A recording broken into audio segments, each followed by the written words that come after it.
Hi, welcome everyone to SFU's World Arts Center. My name is Am Johal. I work with SFU's Van City Office of Community Engagement. And tonight there will be a conversation about art and unrequited love with Allison Collins and Erdem Taşdelen. Just wanted to acknowledge the support of the Odeon Gallery and the School of Contemporary Arts Visual Arts Department. I'd like to introduce our speakers right now. Allison Collins is an independent curator and writer based in Vancouver. She was recently the event manager for Institutions by Artists. Her curatorial projects include Movable Facture with Vivo Media Art Center, Suspicious Futures, and Hold Still Wild Youth, the Gina Show archive. Her writing has been published in C Magazine, Fuse, and Artslant through the Or Gallery, Vivo Media Art Center, and Stride Gallery, and by Publication Studio Vancouver. And joining her will be Erdem Taşdelen, who grew up in Switzerland, Germany, and Turkey, who received his BA in Visual Arts and Communication Design from Sabancı University in Istanbul in 2007, and his MAA in Visual Arts from Emily Carr University of Art Design in Vancouver in 2010. He continues to live in Vancouver and teaches at Emily Carr University of Art and Design. I ask you to join me in welcoming Allison and Erdem. Thanks everyone for coming. And if you didn't already get a handout, there's some over there on the table just for you to follow along. Erdem. I suppose I thought we would talk publicly about love, and I thought I could also elaborate on the analogies between my feelings of imbalance vis-a-vis my loves and lovers, and my desire to be impacted when I experience what I think of as art. Sometimes with art, as with people, loves, I am profoundly disappointed. A good friend has convinced me that this is because I have certain expectations which are not being met. When I try to work my way... Thank you. Yes. When I try to work my way to the bottom of that thought, the idea being that perhaps I actually have faulty or unrealistic expectations, I can't help but wander over to value judgment. Clearly, whether articulated or not, I have a specific criteria by which I determine whether an experience is worthwhile. Because of this, I don't accept the idea that it is better not to have expectations, or even to agree that some people don't have any expectations. Instead, I think that these social codes are hidden but fully integrated into individual experience. For my part, these past years, which have been filled with many unrequited loves, have left me with criteria. In order to have a fulfilling relationship, I will need to find a partner who is capable of treating me as an equal. In order to call something art, I have other expectations. In particular, I desire to be confronted with an experience that will unsettle my way of thinking. For some, this unsettling would be termed as criticality. Others might look at it as an excess of sensation. Ooh, Freudian slip. Some, a gesture of irony with underlying conceptual cunning, and so on. The problem, or question, as it is pointed out regularly by others in essays and journal articles that I just can't seem to find much energy to read these days, is that we ourselves are shifting to such a degree that it might not be possible to declare anything in common. If that is the case, how will we make connections with one another that are worthwhile? Trial and error? Blind dates? Allison, when you first told me that you wanted to give a talk in which you'd make analogies between art and unrequited love, I was convinced that you had seen my project Dear, and that was your reason for asking me to be involved. I soon realized that that wasn't the case, that you knew nothing about Dear, and I was left wondering, if she didn't know, why did she ask me? Do I just look like the kind of person who would be in unrequited love? That is what I do to myself. I constantly think about how I'm being seen from the outside and what sorts of judgments people will place upon me. This anxiety is especially intensified in two kinds of experiences, when I make art and when I'm in love. When I'm in love, my sense of self is destabilized, and I try to see myself only through the eyes of the other. I am shattered without the approval and affection of the other, as if being loved back would be the ultimate guarantee of my self-worth. When I'm in love, I am vying for attention, as I am when I show my work. Do I aim too high?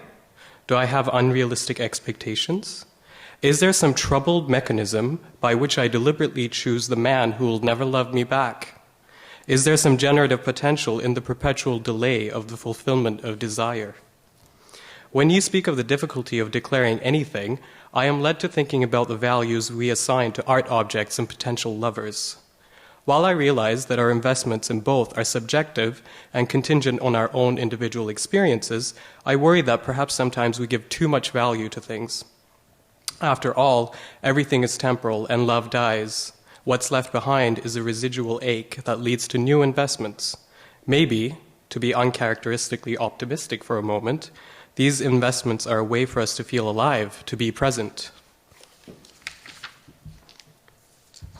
Erdem. You're right. The feeling of being alive is central. I think it is the axis around which all of our revolutions turn. I guess fundamentally what I want to address is the notion of imbalance, and in particular the idea that imbalance might drive creative meaning. So I should explain that I don't consider unrequited love to be fundamentally about sadness, but rather indicative of a lopsided investment, an experience of the other through which we build a fantasy, an image, using an excess which comes from within ourselves.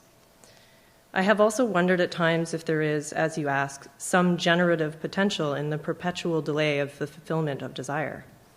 But what I am left to pursue is the question, what are we generating? Art? Experiences? Our future? What is the end point of all of this productivity, if not to bring some better understanding to ourselves? Finally, I conclude or begin with the idea that we must always be open to speak about what we really desire, and not only what, but how. And with that in mind, we're going to start our conversation. I want to understand. What do I think of love? As a matter of fact, I think nothing at all of love. I'd be glad to know what it is, but being inside, I see it in existence, not in essence. What I want to know, love, is the very substance I employ in order to speak, the lover's discourse. Reflection is certainly permitted, but since this reflection is immediately absorbed in the mulling over of images, it never turns into reflexivity. Excluded from logic, which supposes languages exterior to each other, I cannot claim to think properly. Hence, discourse on love, though I may for years at a time, I cannot hope to seize the concept of it except by the tail, by flashes, formulas, surprises of expression scattered through the great stream of the image repertoire. I am in love's wrong place, which is its dazzling place. The darkest place, according to a Chinese proverb, is always underneath the lamp. Coming out of the movie theater alone, mulling over my problem, my lover's problem, which the film has been unable to make me forget, I utter this strange cry, "Make it stop!" But I want to understand what's happening to me. Repression. I want to analyze, to know, to express in a language other than mine. I want to represent my delirium to myself. I want to look in the face what is dividing me, cutting me off. Understand your madness. That was Zeus's command when he ordered Apollo to turn the faces of the divided androgynes, like an egg, a berry, toward the place where they had been cut apart, the belly, so that the sight of their division might render them less insolent. To understand, is that not to divide the image, to undo the eye, proud organ of misapprehension? Interpretation. No, that is not what your cry means. As a matter of fact, that cry is still a cry of love. I want to understand myself, to make myself understood, make myself known, be embraced. I want someone to take me with him. That is what your cry means. I want to change systems, no longer to unmask, no longer to interpret, but to make consciousness itself a drug, and thereby to accede to the perfect vision of reality, to the great bright dream, to prophetic love. Existence. Extra nice. Where's the Mehrwert? In English, the payoff, asked the person on the street. What he has in his mind is not Karl Marx's concept of surplus value, which is how Mehrwert is directly translated from German, but an extra value, an added or additional value, or a bonus, used to use a word that means the same thing in most languages. In everyday parlance, Mehrwert is an additional value that can be realized in return for a special effort or in connection with an exceptional situation. For Marx, by contrast, Mehrwert is the daily bread and butter of the capitalist economy. That economy must constantly generate Mehrwert. The tendency to increase is a natural attribute of value. Indeed, it is based on the exploitation of labor power, and the fact that it appears to come about naturally is precisely its greatest trick. A bonus, by contrast, is accorded the status of an exception. It is precisely such a bonus that is being demanded when people ask where the Mehrwert is, especially when they are speaking of artistic Mehrwert. Surely you know that desire is cruel. Love is so easily wounded. Nothing is real but you. I feel as though a part of me has been torn away like a limb in battle. Nothing like this has ever happened to me. There may be war in a few days, and there are millions of things I want to say to you that can't be said. I am so much yours, I am not mine. So I choose my words to you carefully and say goodbye. Dear, by calling you dear, I am already situating you in a certain position in relation to myself. You would never have defined yourself as my dear, but as soon as I call you dear, I'm making it clear that that's what I want to see you as. I hope this doesn't make you feel uncomfortable. I don't think being someone's dear should be something to avoid. You slept in my arms, you looked into my eyes, and I thought you were a dear. I suppose it makes perfect sense that after our last conversation you wouldn't talk to me. I can see your reasons, and it's understandable, but part of me still wishes you would contact me. I'm still waiting for it. I can't help but feel neglected. I don't understand if it's easy for you to stay away from me. I wish I could know if you miss me. I wish I could know what you feel for me other than pity. Pity is such a pitiful feeling. I remember you telling me that everyone you slept with ends up falling in love with you, and that you find it difficult not to break people's hearts. I thought it was strange at the time. I fell in love with you, but I couldn't see how other people could. You are very particular, and I didn't think that the things I like about you would be qualities that most people would look for. I had felt quite special to be the person to feel what I felt for you. I just thought you weren't someone a lot of people could appreciate. I was so delusional to such an extent that I was thinking it would take someone like me to like someone like you, and that in itself should make me special for you too. You have so many flaws, but to me they were just lovely. I still don't really understand, but on top of that, I can't understand how I fell for those things myself either. Sometimes I suspect that if I got to spend more time with you, you would really start to annoy me. I think that I'm more emotional than most people. Emotion is such a subjective experience that it's hard to detect what other people are feeling. Perhaps you will think that my responses are too extreme or amplified. I don't really understand what the norm is. Should I be repressing my feelings? Is it healthy to pretend I don't feel what I feel or to dictate to myself what I should be feeling? I guess even asking questions like this is way more than normal people. You may think this is forward of me, but I have made a decision to be more honest in my life. I'm trying to understand other people's perspectives is hard enough as it is. Maybe at least I can make life easier for both myself and others by being as transparent about what I think and feel. This will at times have to be confusing. I'll be giving different impressions, saying things that contradict each other. But this is only natural since I'm constantly trying to understand myself, and my position always seems to change. I'm wondering if my position for you changes, even though we don't talk anymore. But then I don't even know if you think about me. I might just be that one person you had fun with, already a face that belongs to the past. But at least we had fun, didn't we? I know that you would look back on it and remember what pleasant days those were. I hope you think of me every once in a while. Love. The heart. The heart is the organ of desire. The heart swells, weakens, etc., like the sexual organs, as it is held, enchanted within the domain of the image repertoire. What will the world, what will the other do with my desire?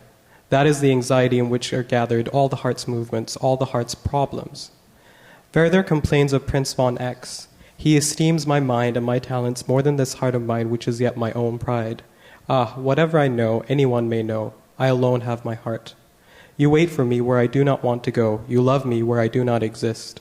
Or again, the world and I are not interested in the same thing, and to my misfortune, this divided thing is myself. I am not interested, Werther says, in my mind. You are not interested in my heart. The heart is what I imagine I give. Each time this gift is returned to me, then it is little enough to say, with Werther, that the heart is what remains of me, once all the wit attributed to me is taken away. The heart is what remains to me, And this heart that lies heavy on my heart is heavy with the ebb which has filled it with itself.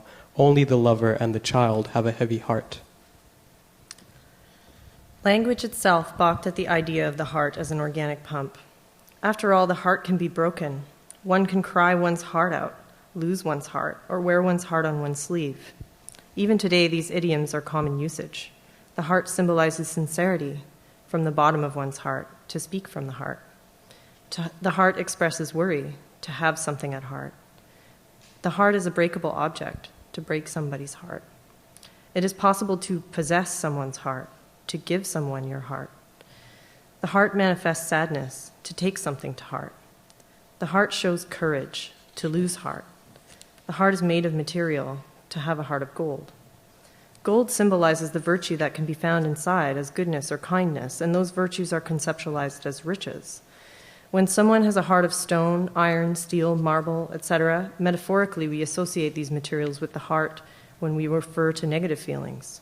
The hardness of the material corresponds to the hardness or coldness in attitude, as we can also observe in the following expressions: to be hard-hearted, to be soft, tender-hearted. The largeness of the heart has positive connotations, like kindness or generosity. To have a big heart, on the other hand, the smallness or absence of the heart has negative connotations. He has no heart. The heart has temperature. To have a cold heart, to be cold-hearted. The heart is the seat of the intellect, to learn by heart. The only thing to fear is fear itself. Clichés are repeated for a reason. Take it from me. I've both run from my emotions and clung to them. But fear is just a condition, and not an emotion, really. Not like anger. It's more like madness. Like trying to write about someone else's story as if it were yours. Anyway, no one is perfect. And it's good to both remember and forget. It is raining, but not really cold. The wetness, soulless of water, has soaked and penetrated. It's a bit soggy as a city, but it's homey, busy, good, feels good. New York, Vancouver. I got my studio visit. I'm elated, relieved, excited. And the show I just saw at Casey Kaplan was really good. Not just a pile of empty containers. Couldn't find stoned at Printed Matter. Maybe all sold? Check, please. Back to Brooklyn. I am engulfed. I succumb. Either woe or well-being, sometimes I have a craving to be engulfed. This morning, in the country, the weather is mild, overcast. I am suffering from some incident. The notion of suicide occurs to me pure of any resentment, not blackmailing anyone. An insipid notion, it alters nothing, breaks nothing, matches the color, the silence, the desolation of this morning. Another day in the rain, we're waiting for the boat at the lake. From happiness this time, the same outburst of annihilation sweeps through me. This is how it happens sometimes. Misery or joy engulfs me, without any particular tumult ensuing, nor any pathos. I am dissolved, not dismembered. I feel, I float, I flow, I melt.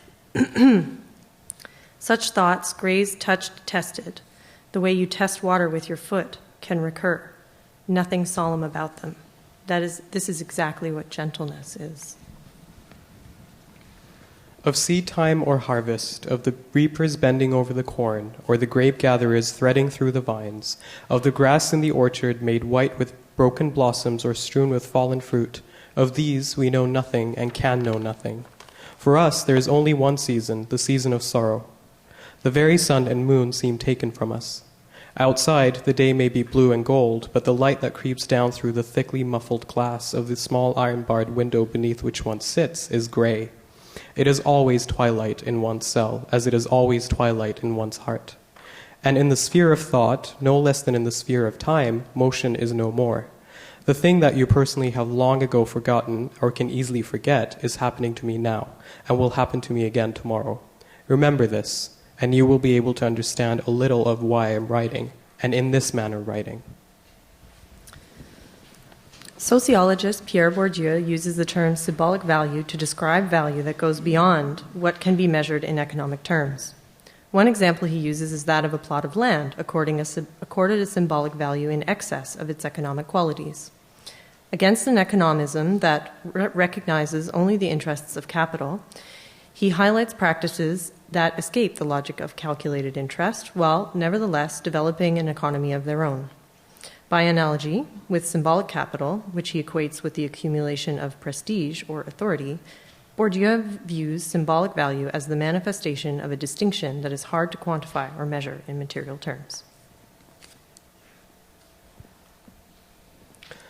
By contrast with the history of love, the history of philosophy shows a relentless concern with the discrepancy between appearance and reality. I think I see a tree outside, the philosopher mutters, but is it not possible that this is just an optical illusion behind my own retina? I think I see my wife, mutters the philosopher, adding hopefully, but is it not possible that she too is just an optical illusion? Philosophers tend to limit epistemological doubt to the existence of tables, chairs, the courtyards of Cambridge colleges, and the occasional unwanted wife. But to extend these questions to things that matter to us, to love, for instance, is to raise the frightening possibility that the love done is but an inner fantasy with little connection to any objective reality. Doubt is easy when it is not a matter of survival. We are as skeptical as we can afford to be, and it is easiest to be skeptical about things that do not fundamentally sustain us. It is easy to doubt the existence of a table. It is hell to doubt the legitimacy of love. Artistic merit tends to come up when there is a desire to justify a special effort made or expense incurred by an artist, or in the course of the production of an artwork, or when it is a matter of weighing whether or not a certain object or approach lends itself to artistic treatment. Is there an added value involved in treating it artistically, or would it be better served by a journalistic report? This expression is not just used by critical or skeptical recipients or consumers. It is also quite common in the discussions of panels and juries whose job it is to evaluate artistic projects, whether these be for art schools, funding bodies, or professional prizes. For the most part, however, the issue of artistic merit is raised when subjects are watching over their outflows and inflows of attention, and wondering whether or not it is worth their trouble to undertake a process of reception that is time-consuming or bound up with other inconveniences. One tends to hear that it would be worth the trouble provided there is an artistic merit, or payoff. Thus, when art and its enjoyment are at issue, artistic merit is not just a bonus in the sense of, what extra do I get, but a condition sine qua non. In this view, art is a phenomenon that plays out entirely from beginning to end in the bonus realm, and hence must always generate merit, just like capital and capitalists. Yet, the world of art production concerns a very particular kind of merit. Both the capital and the artistic variety help to maintain a process that, like breathing and circulation, must continue uninterrupted in order for the organism to survive, and they therefore feel equally natural. But under Marx's conception of capitalism, merit as surplus value is also subject to the law of value in general, which determines all activity under capitalist conditions and both rationalizes and occults the phenomenon of exchange between human beings. Value, therefore, does not have its description branded on its forehead.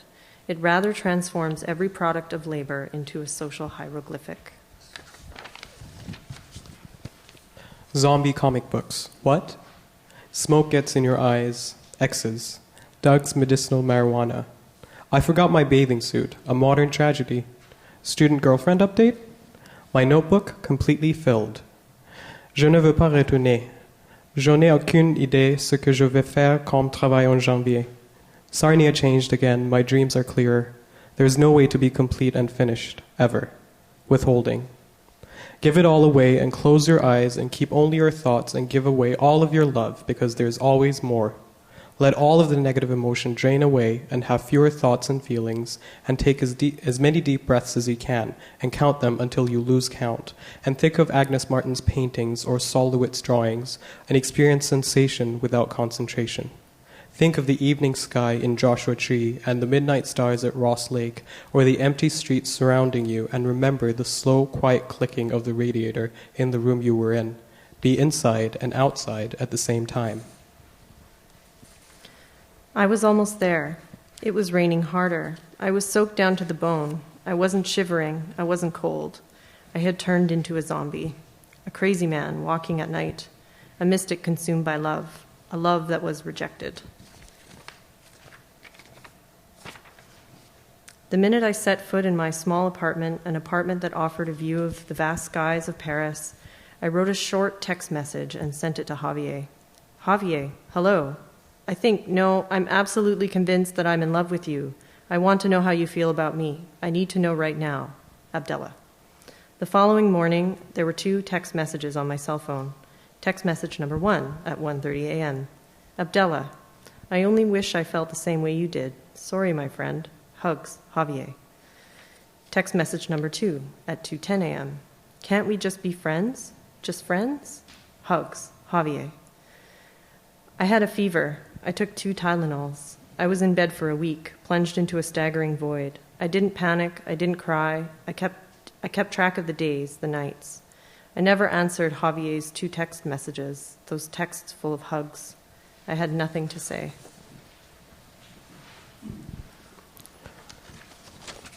There are other justifications for artistic Mehrwert, but there is no need to elaborate them here.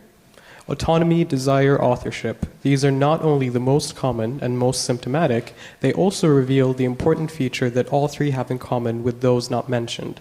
They correspond, as legitimating discourses, to the great rationales for art's exceptionalism.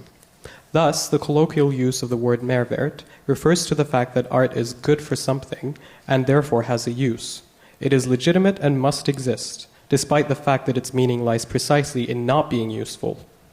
The fact that the word Mehrwert is used to describe this is not as idiotically utilitarian and instrumentalistic as it might seem. Already in Mehrwert is a figure of meaninglessness. It keeps something going whose constituent parts, labor, the production and distribution of products, exchange, would already be justified in themselves and only in and of themselves, and therefore have no need for further legitimation or additional constituent parts. Mehrwert is meaningless and can only be legitimated by pointing to the fact that without it, the entire capitalist machine would grind to a halt. While art is not meaningless but much too meaningful, since it is always associated with intent, it too requires additional explanations. The peculiarity of symbolic value is that it cannot be measured in terms of money, that it won't translate smoothly into economic categories.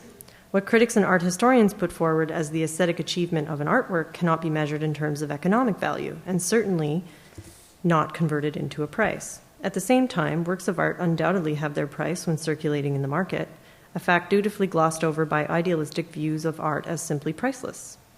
But this notion of symbolic value as something that cannot be measured in gold, something absolutely irreducible, also contains a grain of truth, and this is what makes the matter so complicated. In terms of symbolic value, the artwork is priceless, but has a price nonetheless. In other words, its symbolic value is not identical to its market value, and this in spite of the fact that it has a named asking price. This price, conversely, is justified with reference to a symbolic value that cannot be accounted for in financial terms. One might say, then, that the work's price is based on the assumption that it is priceless.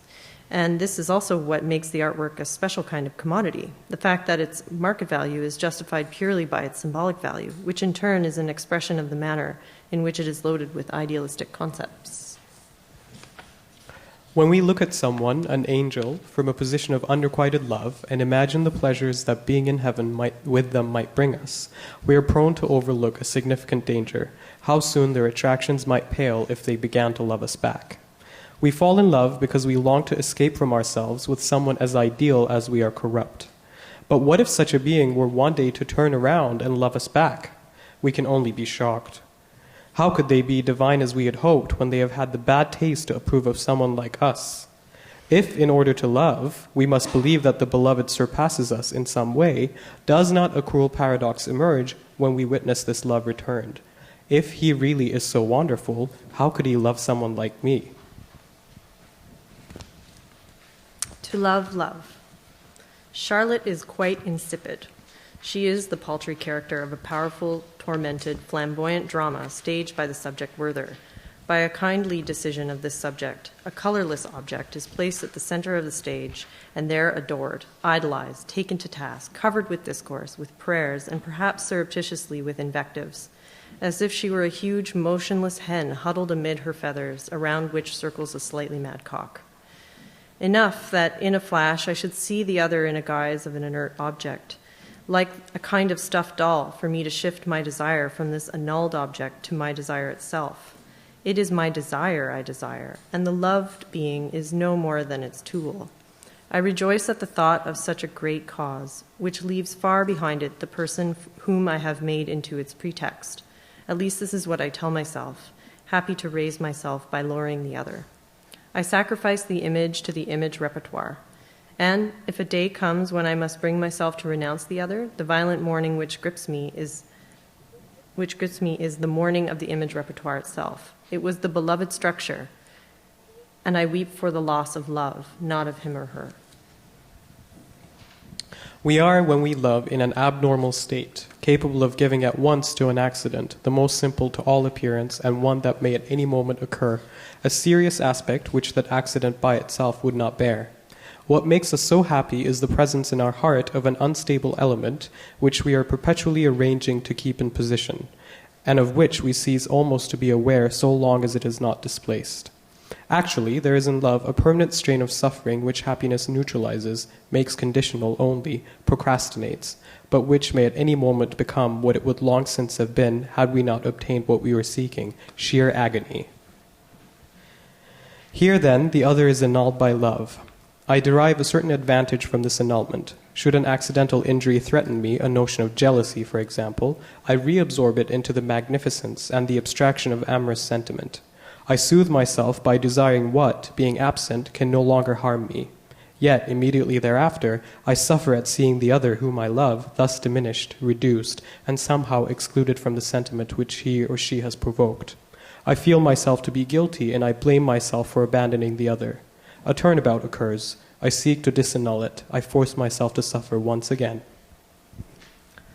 Love brings to an end the opposition between gift and property without surmounting and without sublating it. If I return to myself within love, I do not return to myself from love. The dialectic, on the contrary, feeds on the equivocation.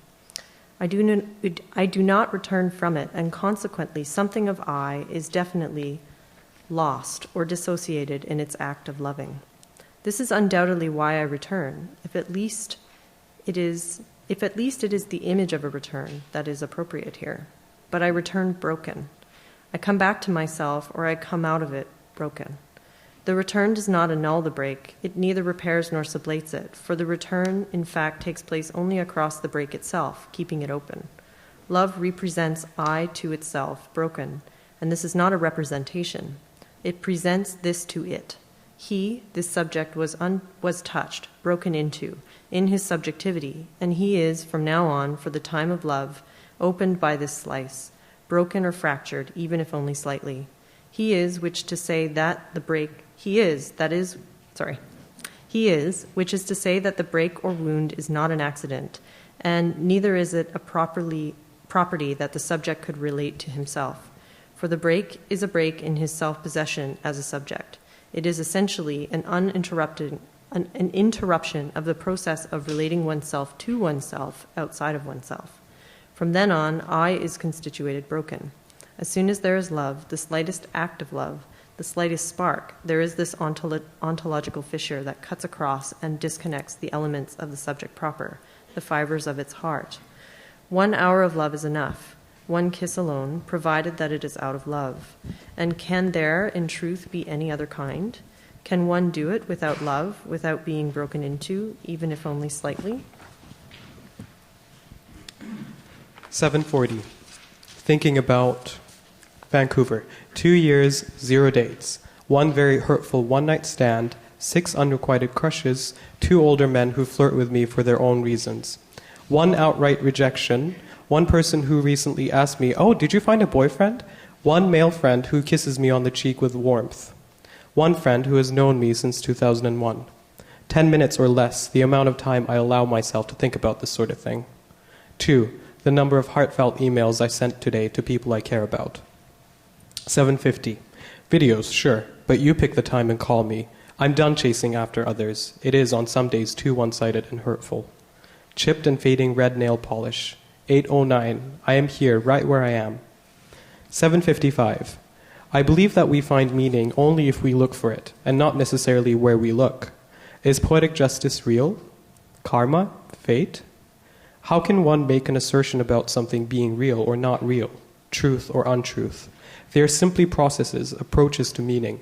Attempting to understand meaning and what we believe is for me an exercise in finding balance. What is balance? Where does a person find balance? In yoga, balance is a physical and a mental practice. Can we shift our body weight to new places in order to accommodate trickier postures? How do we evolve toward this goal, one day at a time? Strength, endurance, patience, love of the body and the self. Eyes closed, heartfelt acceptance of where weight actually lies. 8:11. Where else can balance be found? Accepting things the way they are, finding this truth. Solitude, introvert. Why? There is a higher value for me, my love. I never say to myself, what is the use? I am not nihilistic. I do not ask myself the question of ends. Never a why in my monotonous discourse, except for one, always the same. But why is it that you don't love me? How can one not love this me whom love renders perfect, who gives so much, who confers happiness, etc.? A question whose insistence survives the amorous episode. Why didn't you love me? Or again, O sprich mein herzallerliebstes Lieb, warum verließest du mich? O tell, love of my heart, why have you abandoned me? Soon, or simultaneously, the question is no longer why don't you love me, but why do you love me a little? How do you manage to love a little? What does that mean, loving a little? I live under the regime of too much or not enough. Greedy for coincidence as I am, everything which is not total seems parsimonious. What I want is to occupy a site from which quantities are no longer perceived and from which all accounts are banished. Or again, for I am a nominalist, why don't you tell me that you love me? Dear, I wish there was a way for us to communicate without having to use this limited pool of words. There are so many things I want to say to you, but I don't know the right words to express them. My effort seems silly. This is the 4th letter I'm starting to write today, but I might abandon this one too. I go back and read what I've written, but it all just seems wrong. I hope you don't misinterpret my words, because I think we have suffered from a major miscommunication. Sometimes I say or do things that I don't mean, and then I resent myself for it. Perhaps the same thing happens to you. I'm so scared of hurting you that I'm discouraged from speaking at all. I'm sorry for the things I've done. I have a strong suspicion that I may have given you the wrong impression about myself. I was really thrilled by our instant connection, and I honestly thought it could lead to something. And the more time I spent with you, the more I liked it. That's why I didn't want to be away from you for a single day when we spent all those first days together. When you sent me home and you said you wouldn't come with me, I was frustrated, because I know myself too well. If I'm left by myself to think, I realize I've become too intimate, and I panic. I can't explain this rationally. I'm scared of getting too attached to people. I've had my heart broken before, and I can't bear the thought of it ever happening again. When I sense the possibility, I run away. I shut myself off involuntarily. So when we took a day off, I went home and I started contemplating in panic. I'm talking physical panicking. You may not know this about me, but I have a lot of anxiety issues. I was shaking that night, terrified. I know it might not make sense. I'm not telling you all this to try and justify anything. I know what I'm doing must have been disappointing to you. But please understand, I have to do this for myself. If someone's going to get hurt at some point, I think it's better to just get it over and done with. I want you to be my friend, but I know how difficult that might be. I won't pretend that there isn't a power imbalance here. I'm okay with seeing you, with no expectations, but forgive me for saying so, I don't think you are. Please don't think I'm reading too much into your words, but I sense that you have certain expectations of what this could turn into, and I might not be able to meet them. Actually, I know for a fact that I won't. I'm not really in a place right now where I can have a relationship. I have too much to deal with in terms of what's been happening to me throughout the past year, and also I have too much work-related things to deal with. I barely even have time to see anyone, really. We spent a lot of time together within a very short period of time, so maybe it didn't seem that way to you, and maybe the reason I'm so invested in my work in the first place is because I don't want to deal with my personal matters. I have a superstition. I think November is more often than not a bad month. I've had a lot of bad things happen to me in Novembers, and I've seen them happen to others around me too. We met towards the end of October, so I guess I should have been more cautious. Don't get me wrong. I'm not saying meeting you was a bad thing at all, but I should have known from the beginning that this wouldn't work. I'm sorry if I misled you. I don't think it's a good idea for us to keep seeing each other. I don't think we're a very good fit. You've only seen the surface of it, but trust me, you want someone with less problems than me, and maybe someone less antisocial too. I know you will respect my wish not to see you. I think this will make things easier for us both. Let's not complicate each other's lives any more than we already have. I hope you know what a great person you are. Love.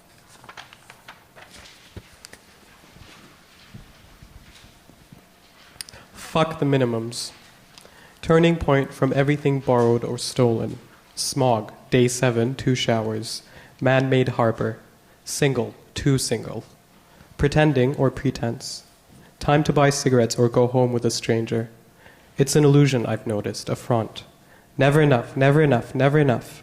Occupation? Dark glasses. I am caught in a double discourse from which I cannot escape. On the one hand, I tell myself, suppose the other, by some arrangement of his own structure, needed my questioning.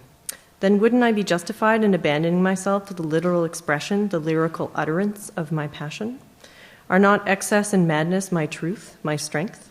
And if this truth, this strength ultimately prevailed? But on the other hand, I tell myself, the signs of this passion run the risk of smothering the other. Then should I not, precisely because of my love, hide from the other how much I love him? I see the other with a double vision, sometimes as an object, sometimes as a subject. I hesitate between tyranny and oblation. Thus I doom myself to blackmail. If I love the other, I am forced to seek his happiness, but then I can only do myself harm, a trap. I am condemned to be a saint or a monster, unable to be the one, unwilling to be the other. Hence, I tergiversate. I show my passion a little. In order to suggest delicately that I am suffering, in order to hide without lying, I shall make use of a cunning preterition. I shall divide the economy of signs. The task of verbal signs will be to silence, to mask, to deceive. I shall never account verbally for the excesses of my sentiment. Having said nothing of the ravages of this anxiety, I can always, once it has passed, reassure myself that no one has guessed anything. The power of language, with my language, I can do everything, even and especially say nothing. I can do everything with my language, but not with my body. What I hide by my language, my body utters. I can deliberately mold my message, not my voice. By my voice, whatever it says, the other will recognize that something is wrong with me. I am a liar, by preterition, not an actor. My body is a stubborn child, my language a very civilized adult. In sum, the type of art that generates speculative profits seems to rest on the shoulders of the type that was required to justify itself in cycles of artistic merit formation and is now able to make itself comfortable within a deeply felt, even naturalized sense of legitimacy that has long since become trivial and false. Meanwhile, the art in need of justification and its justifying discourses supply the grist for the art world's mill, its conversation and its ideas. But beneath this lies the plump flesh of the art economy, the very old as new. In other words, it is not the case, as is often claimed, that artworks and artistic practices are forced to present themselves as new in order to be successful, or that practices of novelty formation are suspect because they are misused for the purpose of advancing careers and creating distinction in the marketplace. On the contrary, this kind of novelty only succeeds in launching discourses. And these in turn procure certain advantages for those who launch them, but such advantages cannot be compared to the actual material flesh on the bones of artistic success. In order to form that, one must show up fresh like a debutante with something very familiar, and in that case, the measure of one's success is precisely the fact that it generates no discourse, or else reduces existing discourse to silence. Neither Liechtenstein nor Twombly, neither the German nor the American bestsellers of the moment sparked much discourse when they were successful. Kippenberger and Basquiat had to die and literally keep quiet before they were able to command the high prices they do today. Thomas Scheibitz and Neo Rauch are swathed in absolute radio silence as far as discourse is concerned. Nevertheless, the system has to go on producing its discourses and excitements, its punchlines and legitimating ideas, since otherwise the chalk upon whose Isle of Rügen today's top sellers are building would run out. Thus, Mehrwert as a punchline or experiential surplus is also indirectly important for the primary form of the commercial exploitation of art. The question now becomes, what kind of commodities are actually produced and how do they become valuable? Seeing through people is easy, and it gets you nowhere, remarked Elias Canetti, suggesting how effortlessly and yet how uselessly we can find fault with others. Do we not fall in love partly out of a momentary will to suspend seeing through other people, even at the cost of blinding ourselves a little in the process? If cynicism and love lie at opposite ends of a spectrum, do we not sometimes fall in love in order to escape the debilitating cynicism to which we are prone? Is there not in every coup de foudre a certain willful exaggeration of the qualities of the beloved, an exaggeration which distracts us from our habitual pessimism and focuses our energies on someone in whom we can believe in a way we have never believed in ourselves?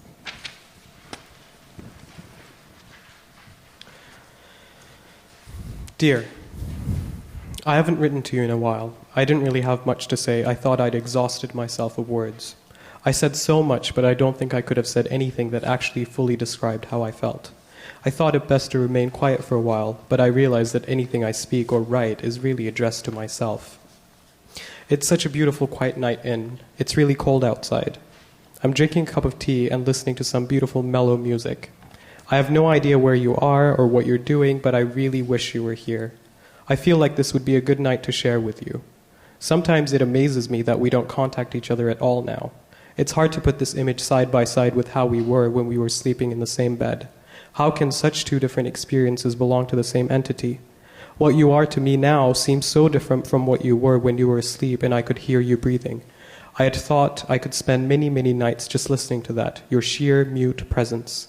Now I don't think I might ever see you again. How can you bear the thought? I don't understand. I'm starting to think that none of it exists. None of what happened actually happened.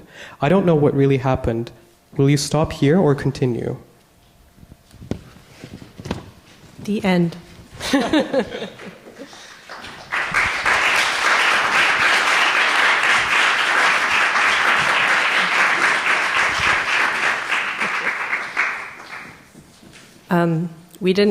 That was the conversation. So, but we are happy to open the conversation to the floor if people want to converse with us. And or have questions or responses. I'm just wondering if this connection that we were making between, or maybe the analogy that we were making in between art and unrequited love was how it was translating to you, because we've been talking about this so much and it's so clear to us, but I can see how it might be vague for you. So I'm just curious to get responses.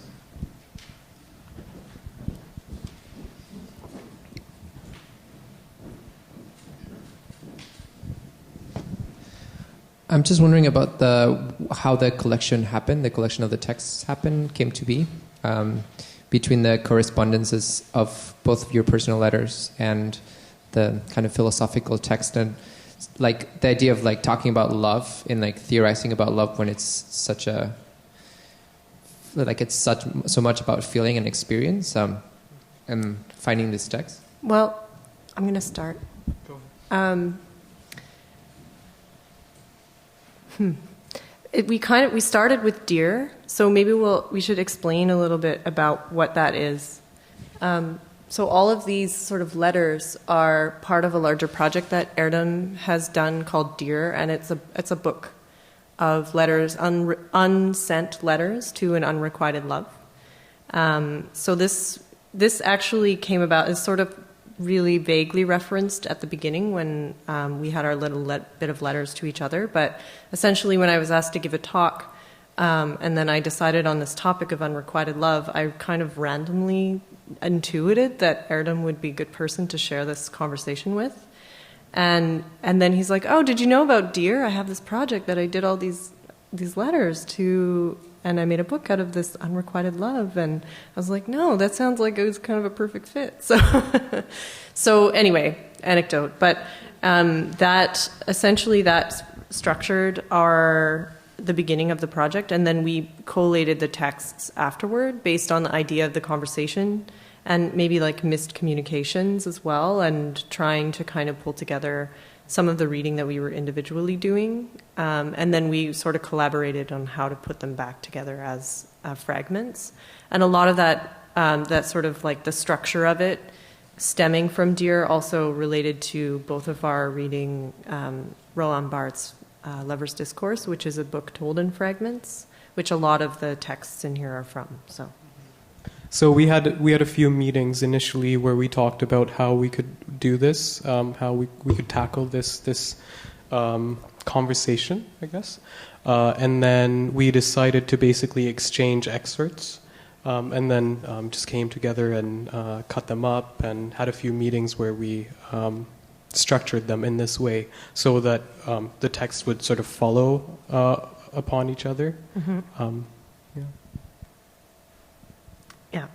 There was I guess for me, a resistance to turn this into a didactic talk in the traditional sense, because part of the impetus for me in doing this was the experience of unrequited love, which is so fundamentally different than trying to explain a rational conversation around what love might mean in art. And I think there are a lot of other ways to approach that subject matter, which is kind of what we're partly attempting to do here, and through literature largely, but also kind of coming into what we ended up with our collection of images, which had, I think, a lot to do with all of the thinking that we were doing through textual means and how we could find analogies for those things in images.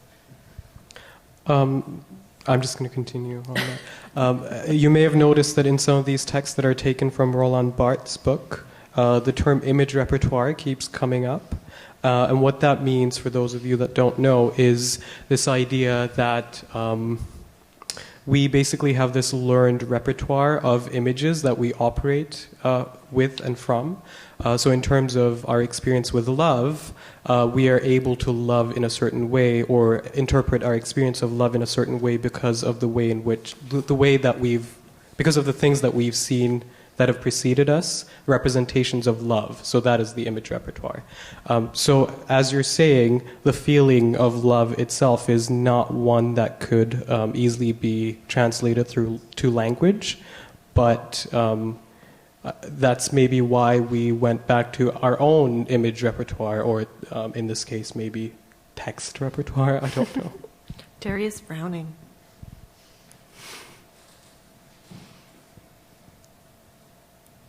I think there's a question over there.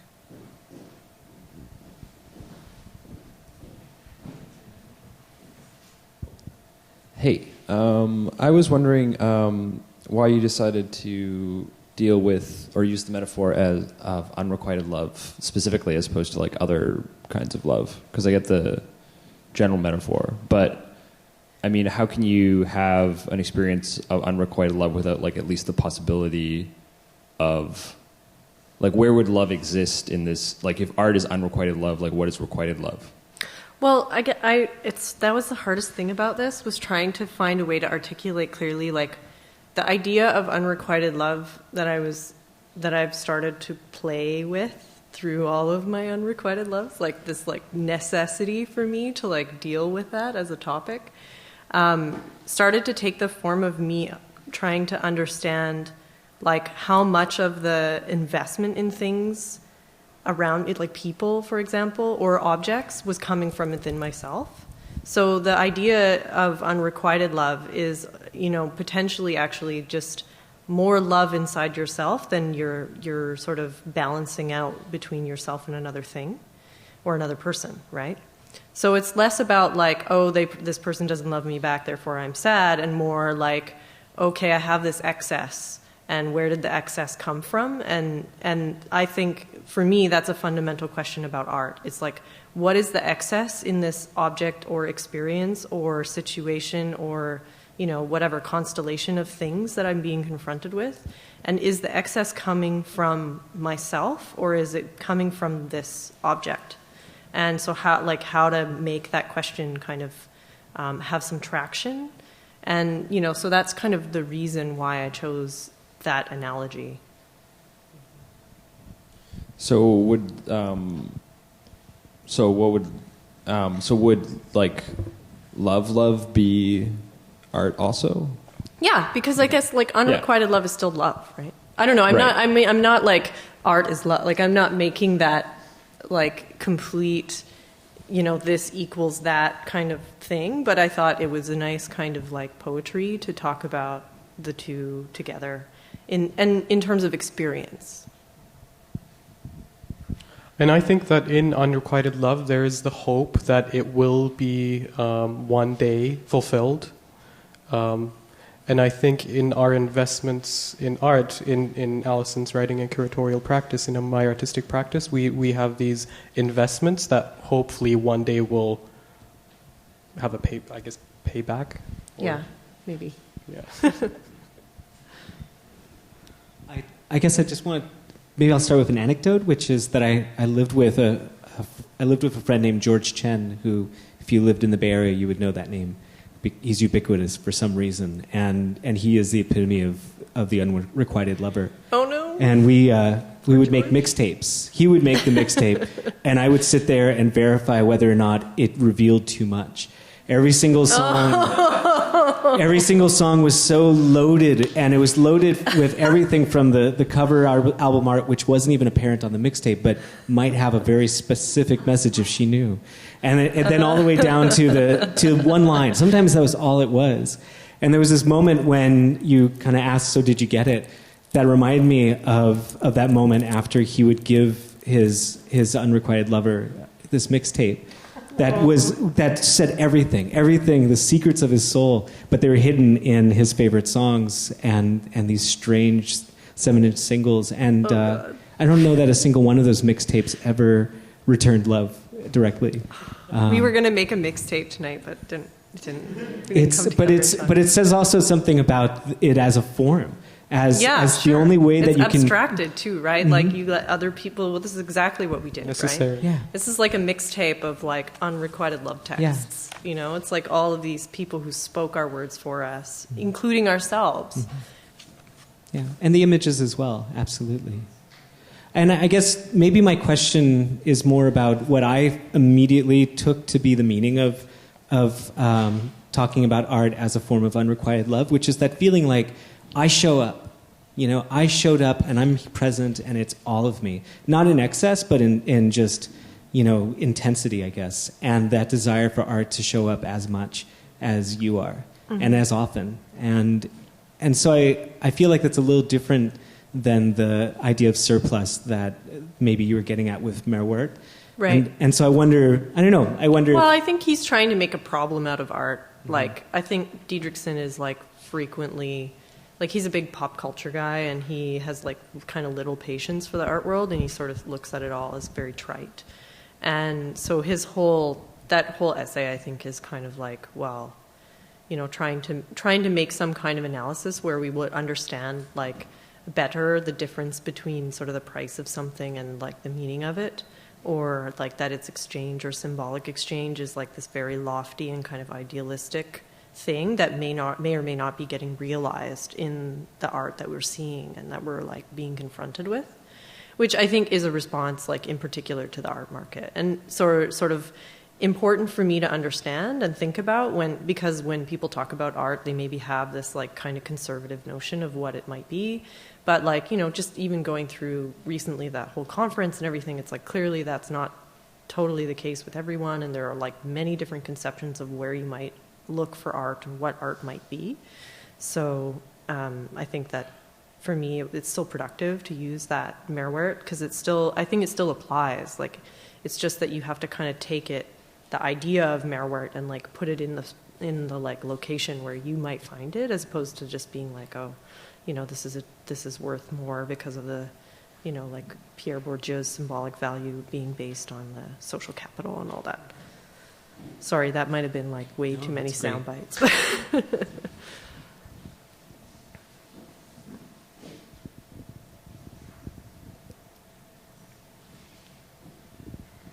Anybody else? Any questions about the images or anything? Misery loves comfort. True. Highly true.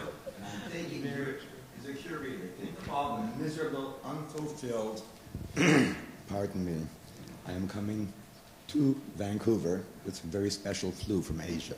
Ah, great. Somebody wants. We can do an Really, exchange. In terms of the specifically the well-known, successful, rich, famous contemporary artists, names running through my head as you're talking, very much like love. You can never get enough. You can never get fulfilled. You're a hungry and thirsty ghost. No matter how much you have, you want more. And this was the parallel I kept looking at, that the fulfillment you're supposed to achieve, which I see, for example, in Balinese traditional art, where you're doing something which has been done before, and you fulfill it a certain way, and you feel at peace, you feel you've accomplished something. But the contemporary artist Doesn't, it's, yeah, I actually think that's a really interesting point because, you know, I don't know if it's in here somewhere, this discussion about new, whether or not it needs to be new. And of course, that's like a huge question mark. I mean, like there's lots of essays about that as well. But one of the things that I was thinking about in this project, and was when you were reading one of the last quotes, I was sort of jotting down, under the last, it was the last quote, the last Meroweth quote, I have this like just little note to myself that says like, it's like this eternal dialogue that is decades I'm sorry, this doesn't say, sorry, bad writing.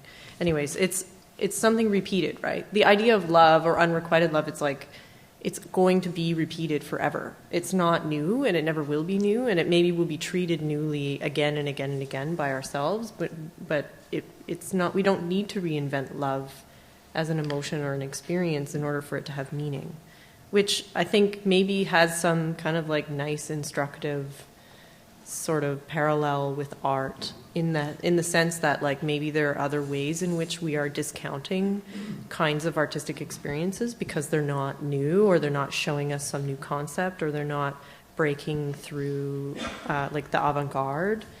That notion of the avant-garde, I think, is actually really conservative now, and that maybe like repetition is become, I don't know, I'm riffing now, but I think there's something really scary about what you're saying. We could probably have like a psychoanalytic discussion of, not you, a discussion about desire and the impossibility of how it might be fulfilled. And I can definitely see the analogy that you're making there. But I think it's scary. I'll leave you with a title of a painting by an artist I quite like. Yes. Wayne White. Wayne White has a painting entitled with these gigantic letters. Are you writing this down, Allison? no, I don't have a can pen. write it down. It's being recorded Sorry. somewhere. Wayne White, got it. Donald Judd is a son of a bitch, drove his train into a whorehouse ditch. I'll look it up.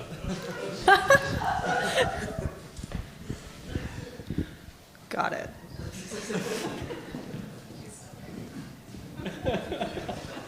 It's good. I memorized it. It's good. That's great. Hi. Hi. Hi, Allison. Hi. Oh, Jay. Hey. Hi. I kind of interpreted this conversation as a very self-critical analysis of what love could be. And I was wondering, with such a subject as love that's so abstract, and one could argue that you can't really translate into words, where does that self-criticism, if it is a self-criticism, where does that lead? Is it a way of self-improvement in terms of your, I guess, like a love conquest? Or is it... I think you should answer this, Erdem. I can respond to this by talking about how I wrote Dear, all the letters in Dear, I think. I think it's not...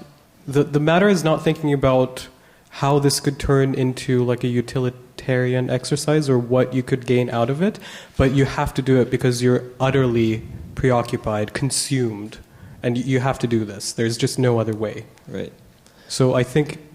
Yeah, I would say that's probably like when I was asked to, sorry, I'm going to put Am on the spotlight a little bit. Am asked me if I was interested in giving a talk. And he's like, just what, like your research, what are you researching right now? Or like, your academic interests or something. And I was like, oh God, like I'm just like heartbroken all the time. And that's all I could think about for like months. So I was just like, well, I guess I could turn that into a talk. So that, it wasn't born out of, I think that in a certain sense, my thoughts about unrequited love are about self-improvement because it's like a way of better understanding. I think that's kind of comes out in a lot of the thinking that is written by others about love as well. It's like this method to like better understand yourself. But I think what Erdem says Analysis. is like really true. Like you exercise it. It's like you kind of, now I probably will not think about unrequited love for a long time. I'll just be like, okay, it's enough. Like Exactly. I'm very We've happy had to be so single. many conversations about unrequited love in the past weeks that We're now- kind of sick of it, yeah. Which is great. It's like, Can't wait. Thank you.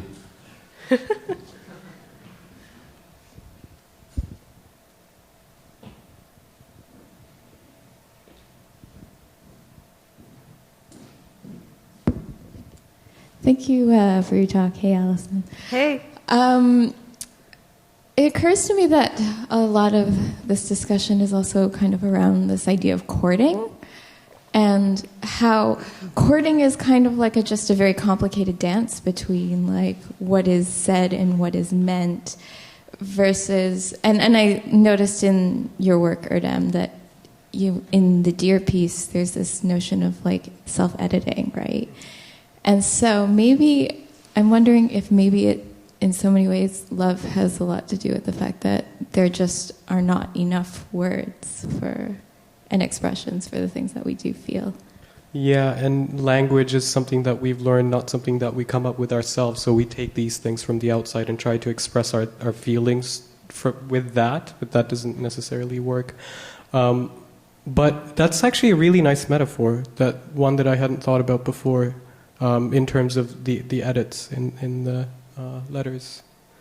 But that's not something that I'm particularly good at, so... Courting, I mean. But I think it's interesting also because this idea... this idea that relates back to art where it's, you are kind of courting the object in some ways, right? Where you're trying to just figure out the things that you mean to say and what it actually means or not, or not trying to let it mean too much even. Mm-hmm. Totally. Well, I mean, in terms of writing about art, for sure. It's like you're kind of, it's definitely a dance between you and your, what you think and your placing. You kind of take 2 steps forward and then you look at it again and you're like, I don't know, I'm not sure. Maybe revise the dance a little. And it's a lot of confusion, right? It's like, what am I doing? Am I doing it right? How can I do this otherwise? What else can I do? Both in terms of engaging with the beloved and making art, I guess. Trying to understand oneself.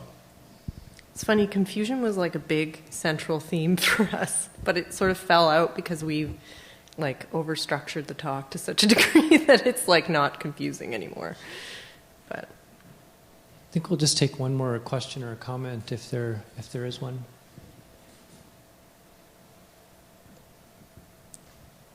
Going once, going twice. I just wanted to say thank you to Allison and Erdem for the talk this evening. Do you guys have any comments parting to words? finish off? Thanks, Erdem. Thank you, Allison, and thank you, all of you, for coming.